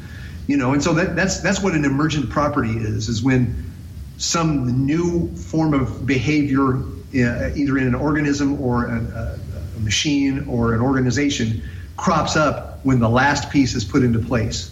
And that fascinates me too when I see that happening. I used to call it the quantum leap. Nice. And I don't know if that ties in with what we were talking about or not, but you do see that with the guys who have the stick-to-itiveness to stay with jiu-jitsu or other martial arts long enough, is they stay long enough for that last piece to fall into place for various parts of their game. And it's neat to watch a student enjoying that quantum leap and all of a sudden just catching everybody with this submission that he was never catching him with before. So I think that's part of it too, is just the patience to stay with it. I guess that's pretty cliche, but it's true. Yeah, no, that was a good answer. I appreciate it. We're definitely going to put a link to your podcast in the show notes when we put this episode out. I've enjoyed it immensely, and I hope that some of our listeners will pick it up. It's I appreciate that it's clean and concise. It's 12, 15, maybe 20 minutes, and good information. So we'll have a note there. Hey, real quick before we wrap it up, I think most of our listeners, or at least our target audience, is white belts, early blue belts, and I always try and get some material in here that I think will help their jiu-jitsu. And I'd like to talk through sort of the hierarchy of positions. We won't touch on every single guard out there, but kind of some basic positions from both top and bottom. And what are some things that you think are really important for students to be grasping early on? So let's start with closed guard. Let's say I'm a student, been training 8 or 10 months, and I come to you and ask for a private lesson and say, I want to focus on closed guard. I don't really have any sweeps. I keep getting my guard passed. What are some things you would teach me during that lesson? What are some things you think are really important from the bottom closed guard? Okay. First is to understand what the guard is and what it is not. I think too many people look at the guard as because the guard tends to be a flashy position sometimes, they tend to think, that's what I want to do. And the guard is not for winning. The guard is for not losing. It's the guard. It's a castle. I like to compare it to a castle in medieval warfare. You're battening down the hatches and raising the drawbridge. You're not taking risks. You're not going outside the walls. And you need to understand first and foremost that the closed guard, along with all other guards, uses a series of walls to protect you. And so the first thing I would do is show them how that works. So that would involve essentially surviving in the guard, re-guarding when the guard gets broken, learning to use the guard both in self-defense to make it difficult to be struck effectively, and in sport jiu-jitsu to make it difficult to begin to set up your guard break and your guard pass. Because you can't pass a closed guard. You can only pass an open guard. You have to break open a closed guard. Start to educate them in this private lesson about these are the things. Here's where the bad guy's going to put his hands to try to break your guard open. Here's the top 5 ways a guy's going to try to break your guard open. Here's where his legs will start to be when he starts to do this one. Here's some things you can do to offset him and to unbalance him when he starts to do that. I think that's more important than teaching him any offense, first and foremost, because the guard is first about protecting yourself. You protect yourself and you protect the status of the guard. Once they get comfortable with that, then I begin connecting it up to the open guard, because what the open guard is to me is sooner or later someone's going to come along and despite your best efforts is going to break your guard open. And that usually doesn't happen in a tenth of a second. It's usually a process, and you feel the process happening. You feel the pressure building on your closed guard. Well, that's in the world of jiu-jitsu what we call a clue. And you can use the next 3 or 4 seconds before your guard breaks open to begin setting up what you're going to do after it happens. And then we start getting into the wide, vast world of all of the various open guard positions that we might want to move them into. Did I get off of what you wanted to talk about? Nope, that was perfect. And we're going to get to some of the open guards in a minute. Let's look at the inverse of that. If I come to you and I say, I can't pass my opponent's guard, I keep getting swept, I keep getting submitted. From the top position, what are some key things? Okay. Well, first of all, I want to make sure not to create the impression that I think that being inside someone's closed guard is a weak position. I agree with Ryan Hall that being on top is on top, and that I'd rather be the one on top than the one on the bottom. Given what I call the clone test, which is if you could be fighting a clone of yourself, someone who's identical to you technically and physically, I think that the guy in the closed guard on top has a marginal edge over the guy on the bottom. The reason that the guard has this reputation of being so dangerous is I think the guard is beautifully designed to take advantage of bad choices. That's a good way to put it. I like that.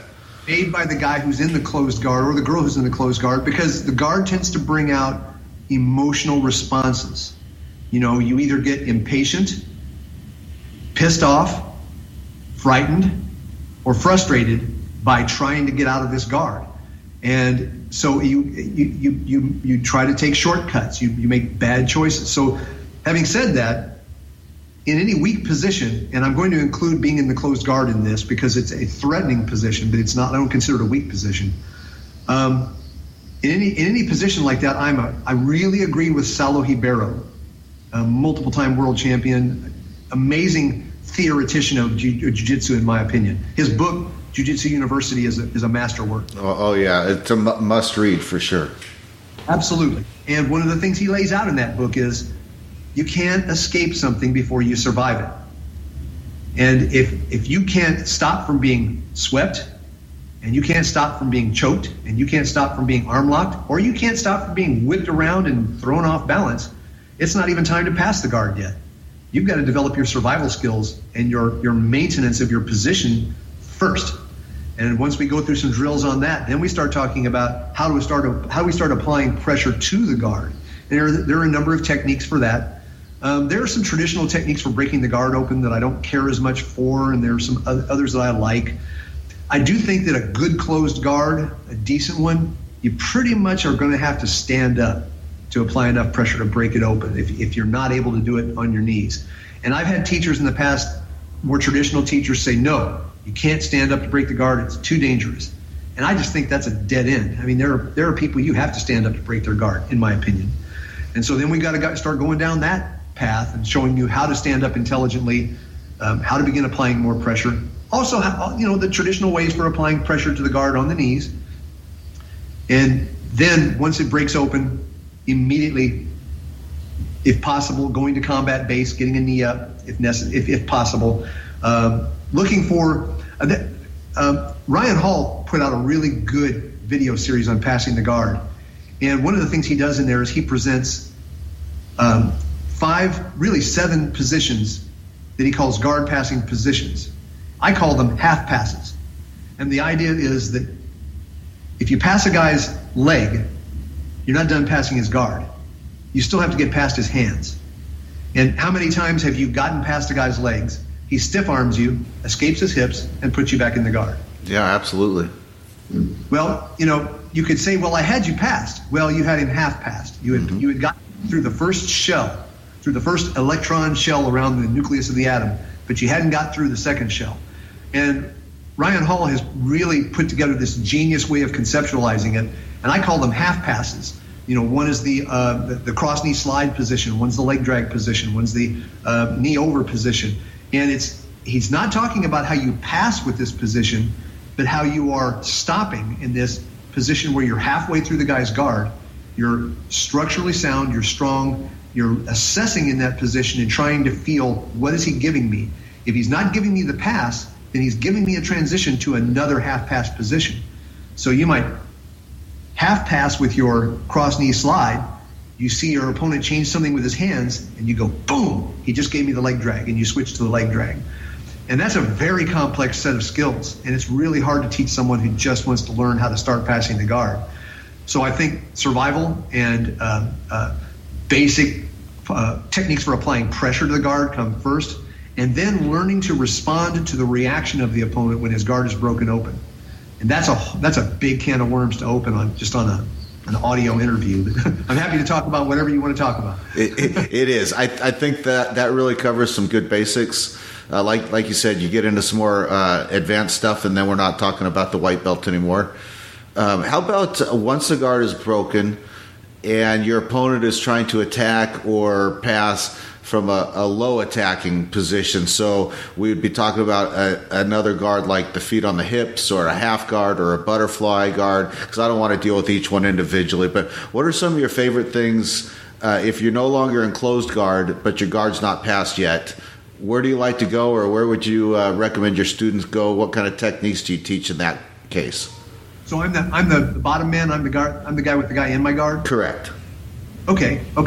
I think most importantly is I like to conceptualize the difference between between defense and offense in the following way. You can't learn all the offense that exists to a decent level. It's not possible. Hang on, one of my students is coming in. Come on in. Yep, go ahead. I'm being interviewed on Skype. Anyway, in building your offense, whether it's striking or jiu-jitsu or weaponry or whatever it is, develop a specialty. You know, if it's guard pass, if it's guard work from the bottom, develop a particular variety of the guard that's your specialty. And it's not necessarily important that it be the same as your instructor or the best student in the academy. Mm-hmm. The real key is you want to build a solid game around that position. When it comes to defense, you can't afford to be a specialist because you don't get to choose what's thrown at you. So you have the luxury in offense of building your game carefully. You also have the option of scrapping that and building a brand new offensive specialty if you like, or keeping an old one and adding a new one to it. I mean, there's so many possible ways. So let's just, for the sake of argument, let's take the butterfly guard. Learn the basic fundamental 3 or 4 or 5 sweeps out of the butterfly guard. Learn the ways that the butterfly guard is passed so that you can retain it. Learn the other forms of guard that are next door to the butterfly guard, like the half guard control position, and like open guard control position, which some people call spider guard, and so on. Learn how it connects up to the other positions in the spider web, the lattice of all of the different positions. And of course, drill and roll the hell out of it. Learn what submissions work really well, and learn how people respond to your submission attempts in that position, and how the different responses they give you opportunities to sweep. In the final analysis, I think that submissions from the guard, from the various forms of guard, are overplayed. They're important for sure. I think they're overplayed because in a match against someone who's pretty good, or at least matches up well with you and is at least equal to you, I think you're mathematically far more likely to be able to use the guard to sweep them than you are to tap them. You're going to tap them if they have a brain fart and make a dumb mistake. But otherwise, you're much better off threatening a submission, getting them to make a mistake, and opening up a possibility for a sweep. And that can be, like I said, that can be butterfly guard, it can be deep half guard, it can be spider guard, grasshopper guard, whatever it is. It doesn't make any difference. Does that answer your question? Yeah, it does. And let me just ask for some clarification. On the podcast, Gary and I and Byron, we often talk about it being smart. Everybody should be familiar with or know 2 or 3 moves from every position. I'm taking it that you would encourage your students, if they were going to know 3 moves from each guard, that it would more likely be 2 sweeps and 1 submission? I would have to agree with that, yes. I think especially, maybe not so much as a white belt, a white belt and a blue belt, because everything's new then. But as time goes along, the times that you run into somebody who's way better than you are far more seldom than they used to be. The good opponents you run into are more evenly matched with you. I just think mathematically you're more likely to have use for sweeping than submissions. Now you still need the threat of the submissions. If you can't make a good, no bullshit, threatening submission attempt on the guy, he's not going to open up for some of your sweeps, I don't think. Right. So you still need that. But yeah, I would definitely agree with that. That's a good way of putting it. Yeah, if mostly all is submissions from the guard and those submissions aren't working, then you're just stuck on the bottom. You're hosed. Yeah. Yeah. Okay. I want to tell you a real quick story. Back in the days in 1994 when jiu-jitsu was new in the land and we were all smiling young white belts, there was a guy from St. Louis that he was a traveling salesman. He worked at hospitals, and he had a whole route that he would go through the Midwest. He happened to be one of the first Brazilian jiu-jitsu blue belts in the United States, at least in St. Louis, Missouri. And his route took him through my hometown. And he called me up and said he was a blue belt and wanted to just find a gym where he could just roll. He wasn't interested in being a teacher or anything. But I said, you can train at my gym for free anytime you want if you spend some time giving me private lessons. Yeah, that's a good deal. And he did. He was great. So one day, I've got him in my guard, and I'm like, I've tried to sweep him, and I try to choke him, and I go for the arm lock, and he's just a brick. I can't do anything with him. And after a little bit, he looks at me, he goes, "Jeff, what are you doing?" I said, "I'm trying to make something happen here." He goes, "Jeff, you're an idiot." I said, "I don't know what to do." He goes, "Why do you have to keep me in your guard?" He said, "Post a fist on my chest, grab my lapel, post your other hand behind you, do a technical stand-up under your knees, and get out and fight me from your knees. Take me down from there. Why do I have to be in your guard?" And that was like a great revelation, So I agree. If you can't do anything from your guard, you need a new plan, because the guard is not an offensive position. You can do offense from it. That's the amazing thing of a well-trained jiu-jitsu player is they're doing something they should not be able to do except through some serious training. Is they're on their back, you're on top of them, and they're going to do something that's going to beat you up. That's just crazy, Yeah, it is, and it's one of the beauties of the art. Absolutely. It's like, martial arts is one of the closest things to magic that exists when it's done well, and jiu-jitsu exemplifies that as well as any other, and maybe better than some. And that's a good example of it. Yeah, I agree with that about the guard. And, it's much easier to tap people out if you're on top of them. So to me, by the way, if you really want to hear me speak conceptually about the positional game of jiu-jitsu, one of my podcasts, I think it was around number 50 or so, is entitled Building Your Grappling Game. Nice. I'll go back and check it out. I talk about all of that, and if you want to mention that on your podcast and give a link to it, that's awesome. But I really do a much better job than my off-the-cuff remarks I'm giving you here. I write my podcast carefully, I edit it, I get it perfect, and it's like I try to present it like an essay, and I know that's a little dry and boring sometimes, but I don't make mistakes that way. No, I like it. Thank you, I appreciate that. Okay, here's a question you hear a lot, and we're still on the positional hierarchy here. You hear a lot, "I keep getting stuck in side control." So what are some key positional things you need to do in side control? A, to not get crushed and submitted, and then B, to improve your position. Okay, I like that. First of all, it depends on what you call side control.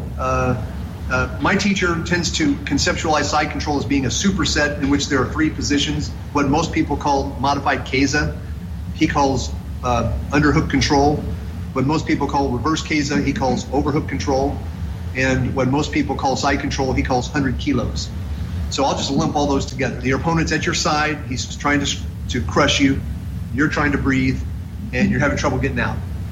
Okay, one thing I think that a lot of people don't do well is they're taught, shrimp out, hip escape out, get your knee in and throw guard. That's great.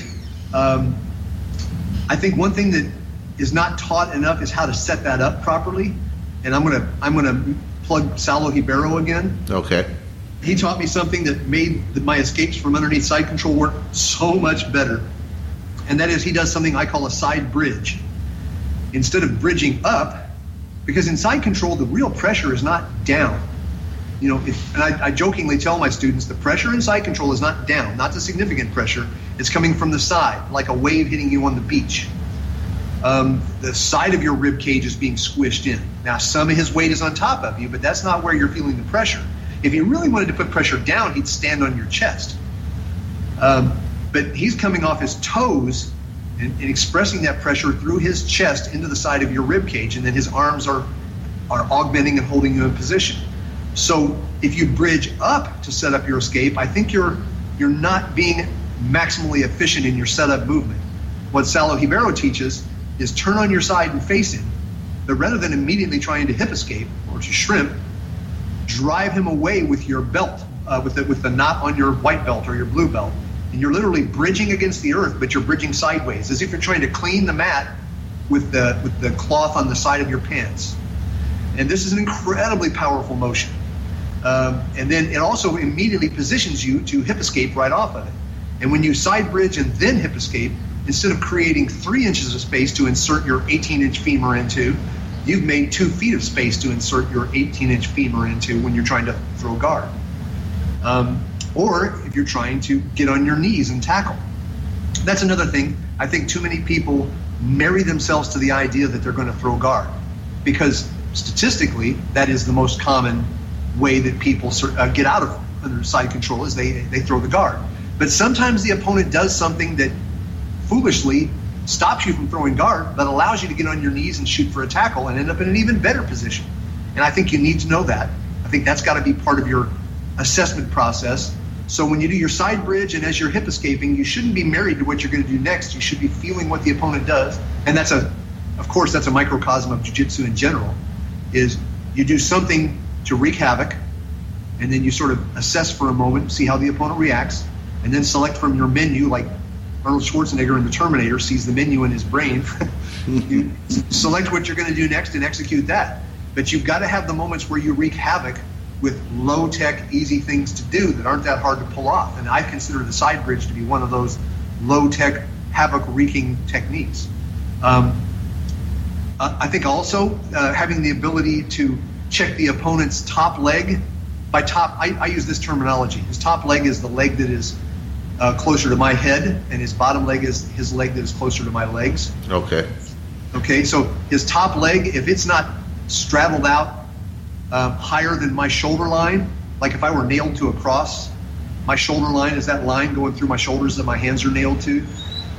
He needs to have that top leg posted at least on or above that shoulder line, or I can slip an underhook underneath and simply bridge him onto his back with what I call the high five bridge.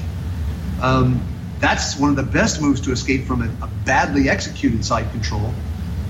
Or you can, if you're sharp at it, Eric Paulson taught me how to do it when he's right on the edge of kind of doing it well, but kind of not doing it well. There's something you do with your hand. It's hard to describe in audio. But there's a whole series of things that you can do to test the opponent who's on top of you. I call it checking for leaks. You know, you're looking, where's the weak link in his side control? Because some people do a really good job of blocking out your hip, but they don't do a good job of stopping you from throwing in an underhook. Mm-hmm. Other people block out the underhook, but they still allow you to clothesline him across the neck a little bit. It's hard to describe in audio, but does that make sense? It does, and I think part of what you're getting at, and you talked about it earlier, is you can't afford to be a specialist in defense, so you've kind of got to have multiple options and be looking for which one's going to work best. Joe, like all good interviewers, you have crystallized my thoughts in verbal form. Yeah, I appreciate it, Jeff. We're running out of time, so we're not going to get to every position, but just let me ask you, from side control top position, you mentioned that there are several varieties. I'm wondering which one you prefer, and I'm wondering where you like to go from there. Do you like to finish from side control, or do you like to transition to an even better position, and how do you go about that? It really comes back to checking for leaks, that same principle. Okay. I'm not married to any one move. I'm not married to any one position. I think it's a weakness to have a favorite top position, because then you'll be resistant to flowing to the position that the guy is giving you in his struggles to get out from underneath where he is now. So that when a guy is trying like hell to get out from underneath your 100 kilos position or your side control position, and he's taking his elbow and bench pressing you up under your hip with it, well, he's giving you a golden opportunity to slide your hip under that elbow and go into Keza or underhook control position and isolate that arm. Now you've got that arm separated from his body. A whole lot of jiu-jitsu, I think, is in the strong control positions, is learning to prevent the opponent who's in the weak position from being able to connect his forearm to his thigh. And you want to occupy that space between his forearm and his thigh. If you're in 100 kilos, you're doing it with your hips and maybe a hand. If you're in underhook control or Keizagatame, you're doing it with your butt. If you're in the mount, you're doing it with your knee. But you're not allowing him to bring his onside forearm against his onside hip. And if he can do that, you're not mounted on him anymore, or you're not really in side control anymore. So whatever he does to try to make that happen, he's trying to side bridge and hip escape and slide his knee under me, I'll take the position that most prevents that. And very often that's a transition to knee on the belly. Very often it's a transition to Kuzune Keizagatame, as the Japanese call it, or modified scarf hold. I'm not really married to any one position. It's hard to answer because it depends on what I feel from the bad guy, you know? Well, I think you had an answer in there that I really liked, and it was kind of just about keeping his structure weak, keeping his elbows away from his body, and just dominating in that method. Yeah, building an understanding of what it is that allows people to escape from the bottom, and understanding the structural things he has to start building to make that happen, and having the ability to burn that shit down before it gets a chance to endanger you. You know, so that's really, you know, checking for leaks. It's really about that, being aware and sensitive, and instead of just being in your head and going, okay, I might do this, and not paying attention to what you feel in your right hand or what you feel in your left hip. And that's hard to teach a beginner because they're only working with a little bit of knowledge, and they want to learn a huge bit of knowledge. They say, teach me how to get out from under side control. Okay, I can start you on that journey, but you need to fail a bunch of times. Now, here are a few cool things to practice, and then once you've done it a while, come back and ask me another question. But a whole lot of it, I think, is just paying attention to what your opponent's telling you with his body. Nice. You know, I've heard people say before that a jiu-jitsu match, it's kind of like a conversation, and I've heard that a mistake that people make in a conversation is thinking about their response to what the other person's saying instead of actually listening to what the other person's saying. And it sounds like that's kind of how you're describing your jiu-jitsu. Take time to listen to what they're saying. That's awesome. I'm definitely going to steal that. Thanks. I'll give you credit, but I am going to steal that. That's great. That's very well put. Thanks. Jeff, I think I've taken up enough of your time. I got to tell you, this is one of the funner interviews I've done. I really appreciate you taking time to get on the phone with me, and I appreciate your insight, man.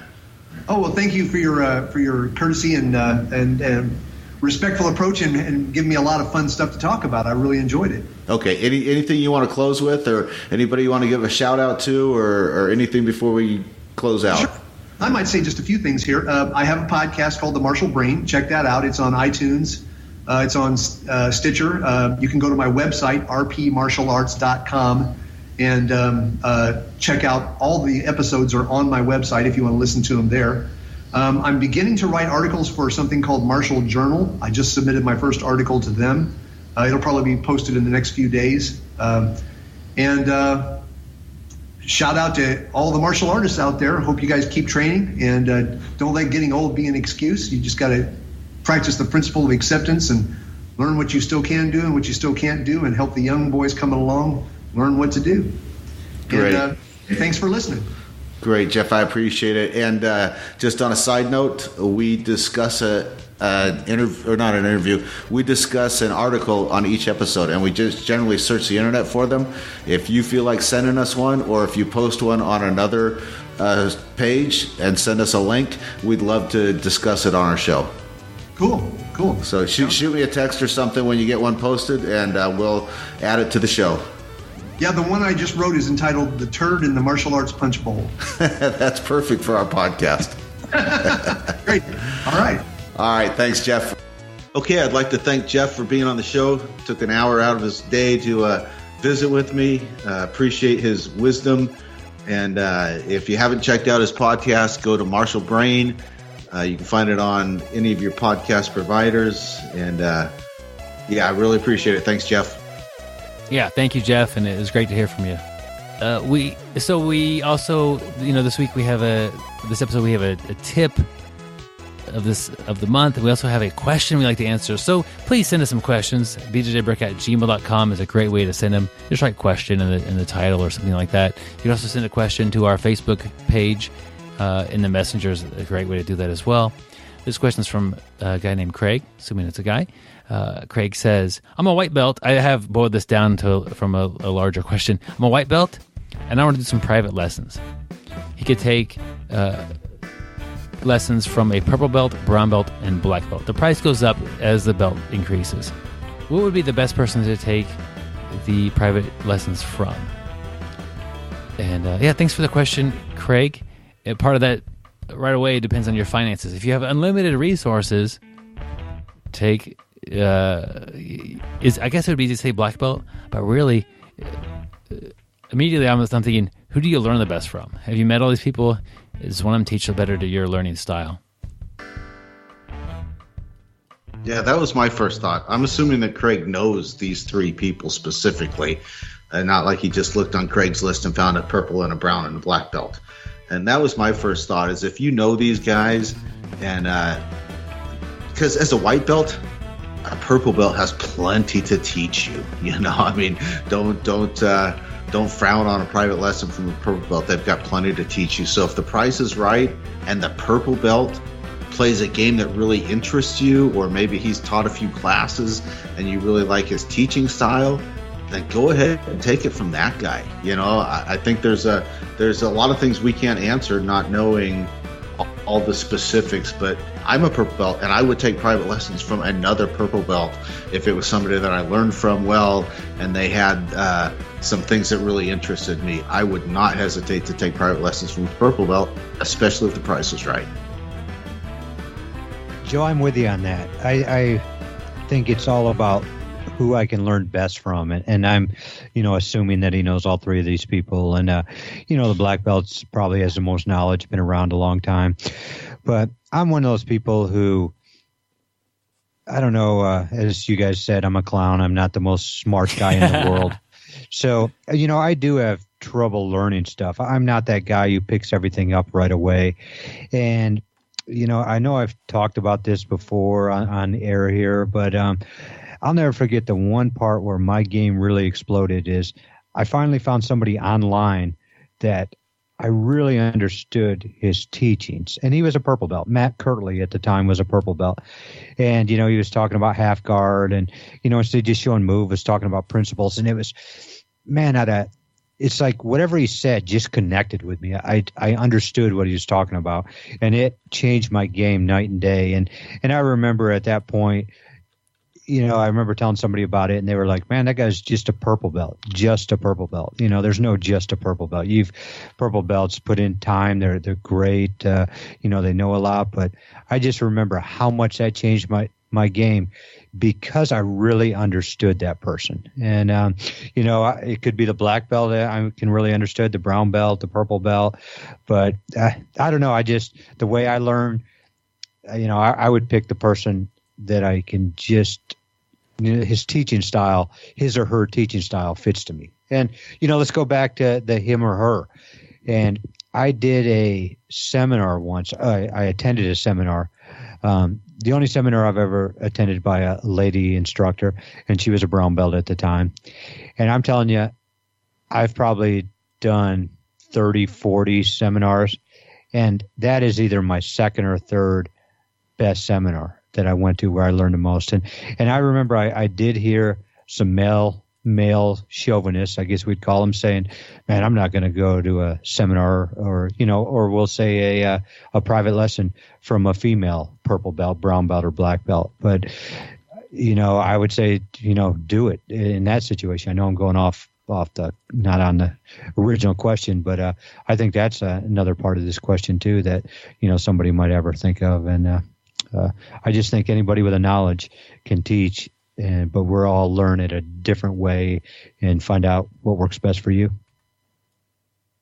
Yeah, you're not necessarily forced into a situation where you need to take private lessons. Sure, that's an additive. It's like a booster shot, possibly.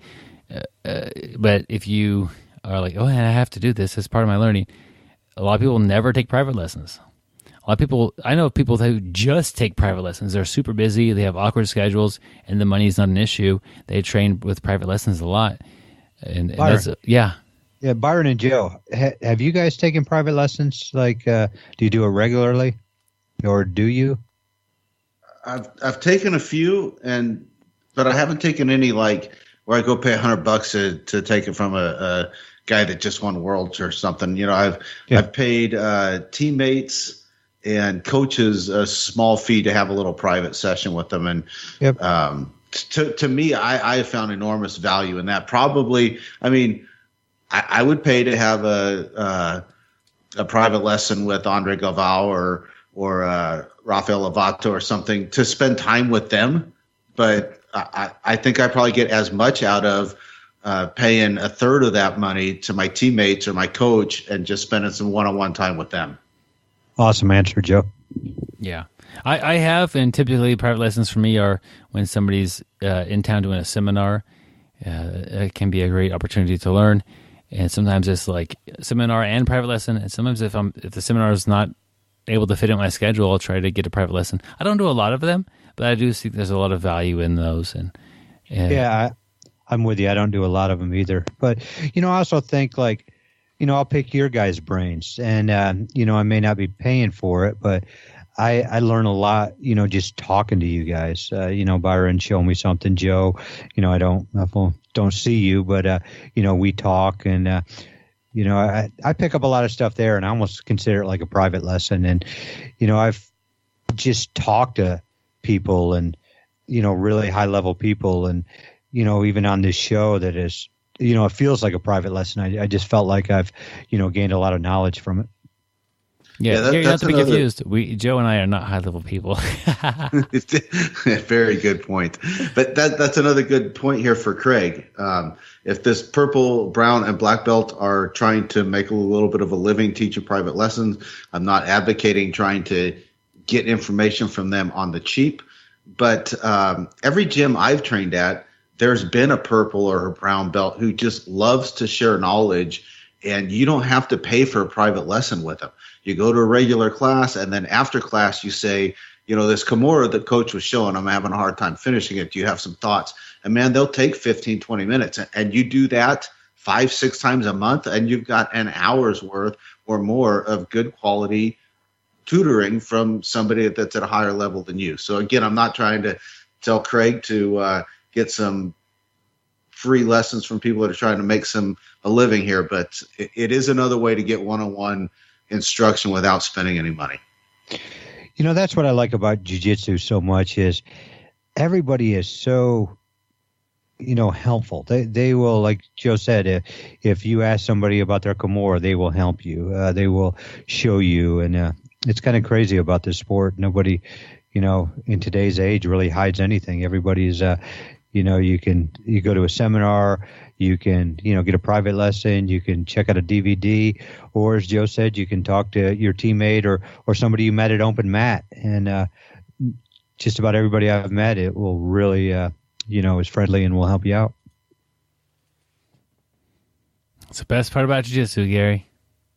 Actually, the second best part. I think the juggling on the mat is probably the best. And I mean, that's a really good thing. But, another advantage is the spouses, having multiple spouses if you train jiu-jitsu, like you were talking about earlier. Another positive. If you have spouses, you probably have plenty of grappling in your life. That would be my guess.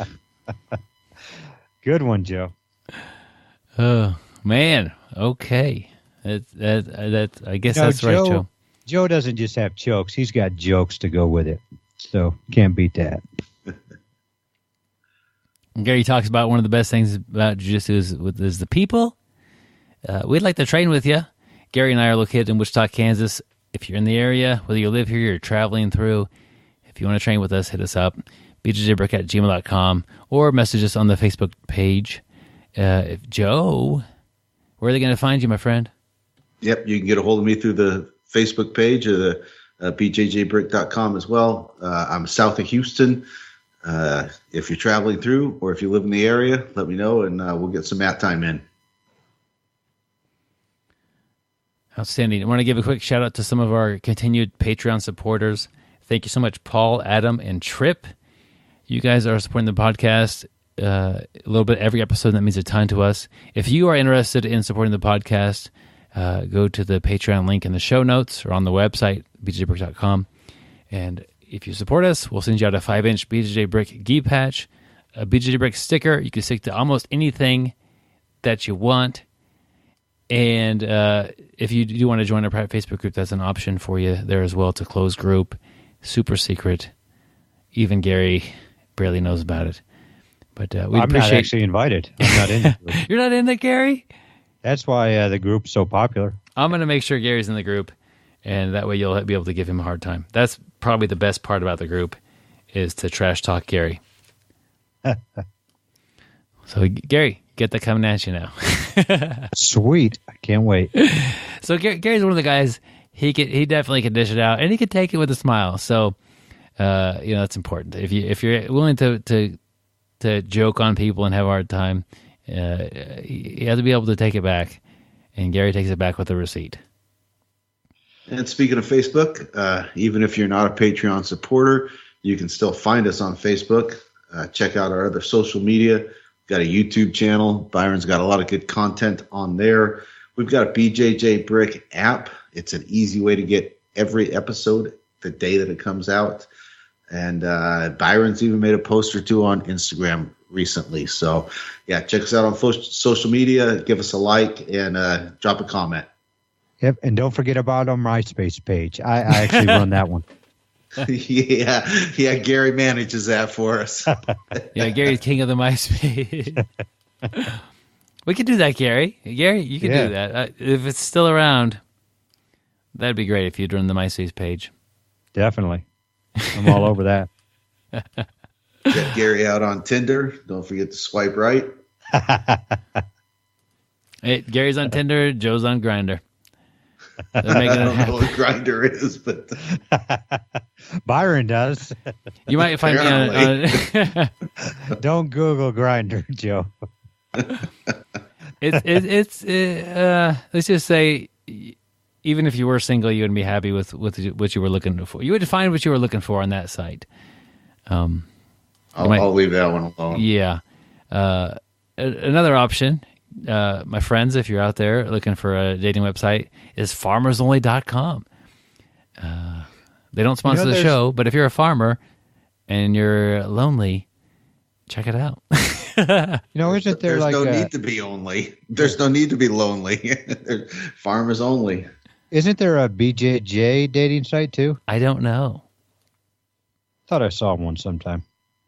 Yeah, I don't know about that. I wouldn't be shocked about it, but yeah, if there is, send us a message.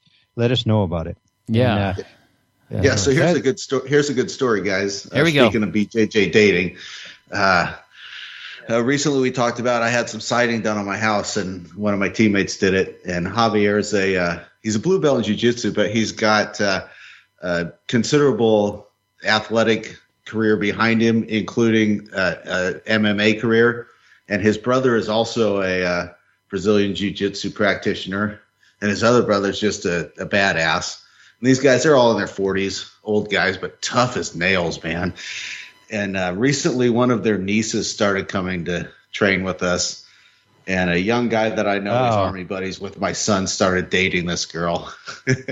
And so we're in class one day, and my friend Todd, who's dating Javier's niece, was in class, and I told Coach while we were warming up, I said, yeah, Javier was at my house the other day, and I mentioned to him he mentioned to me that he heard that his niece was dating some guy in class, and he's not happy about it. And this poor white belt, he was nervous for about 3 weeks, and then he found out I was just punking him. But yeah, be careful, guys, dating on the mats. And I just Googled it. There is a BJJ dating site.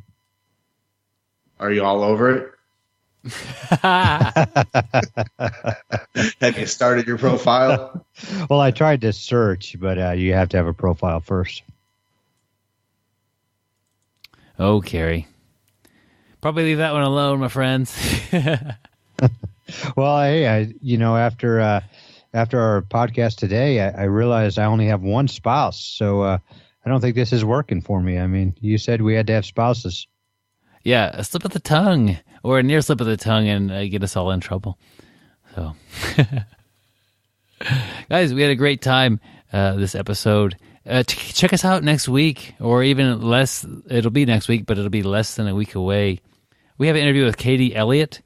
Katie is a triathlon athlete, elite competitor, and she wrote an article about training and diet for successful jiu-jitsu competition experiences. So a little bit different take on it than the average, eat healthy before you compete.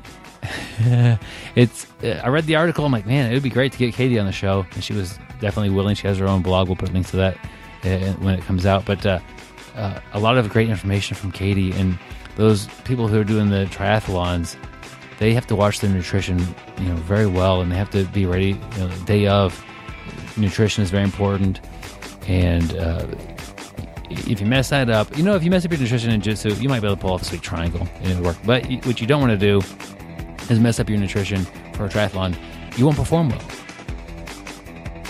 That being said, it's also important to do the nutrition for jiu-jitsu because it is one of the elements of success is having your body ready and not just hoping to land that lucky submission before you get tired.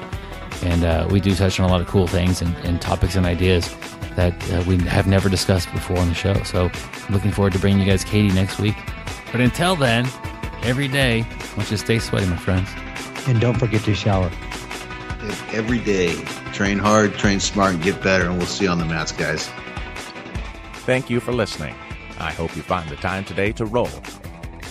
After all, the best way to get better at Brazilian Jiu-Jitsu is to do Brazilian Jiu-Jitsu.